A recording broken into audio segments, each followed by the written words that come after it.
결론적으로 우리나라는 지정학적으로 매우 예민한 위치에 자리 잡고 있습니다.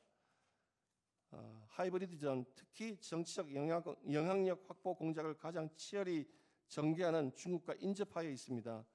중국이 세계 각국을 상대로 정치적 영향력 확보를 위한 작전을 전개하는 것을 보면 한국에 대해서 활발히 그러한 활동을 하려고 하는 것은 능히 예상할 수 있습니다. 물론 중국과 설린 관계로서 경제적 우호관계, 교류관계를 맺어야 하는 것은 맞지만 우리나라의 자유민주체제를 위협하거나 주권을 침탈하거나 하는 것에 대해서는 항상 경각심을 가져야 합니다. 중앙선거관리위원회는 분명히 2020년 4.15 총선에서 국민들에게 거짓말을 했습니다. 선거망이 분리되어 있기 때문에 해킹은 전혀 일어날 수 없다고 장담을 했습니다. 그 장담을 믿고 대법원도 판결을 했습니다.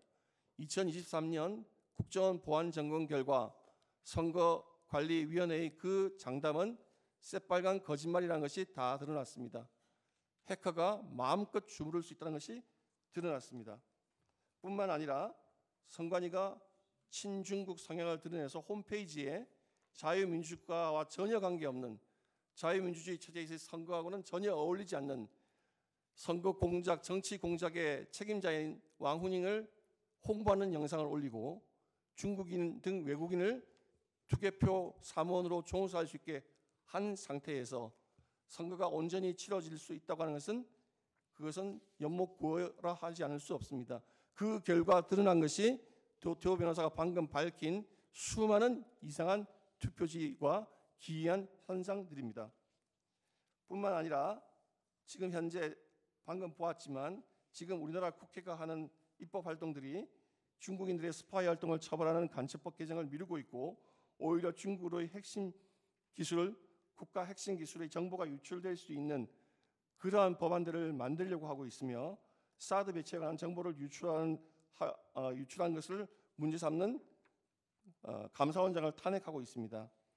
이러한 사항들을 다 종합하여 보면 대통령 국정 전반을 책임지고 있는 대통령의 입장에서는 이게 전쟁이나 사변은 아니지만 그에 못지않는 중요한 위험한 상태이고 그것을 국민들에게 직접 호소하고 알려야 된다는 생각을 하지 않을 수가 없는 상황이라고 생각합니다. 그럼 왜 언론을 통해서 하지 않았느냐? 우리나라 언론은 전국 언론 노조가 강력하게 자리 잡고 있습니다. 전국 언론 노조에는 정치위원회가 있습니다. 정치위원회는 강령이 있습니다. 진보정당의 정책을 홍보하는 겁니다. 심지어 지금 보십시오. 임기가 끝난 MBC 대주주는 방송문화진흥회입니다. 임기가 끝난 이사들이 지금 10개월 정도 계속 이사회 구성하고 있습니다. 그 박문진 이사 새로 임명했던 방통위원장을 임기 이틀 만에 탄핵을 했습니다. 이런 상태에서 대통령이 언론 활동을 통해서 국민들에게 호소하면 아마도 대통령의 발언은 한 5분 소개하면 그 발언을 비판하는 분석 기사와 논평은 아마 10배는 더 나갔을 것이 틀림없다고 생각합니다.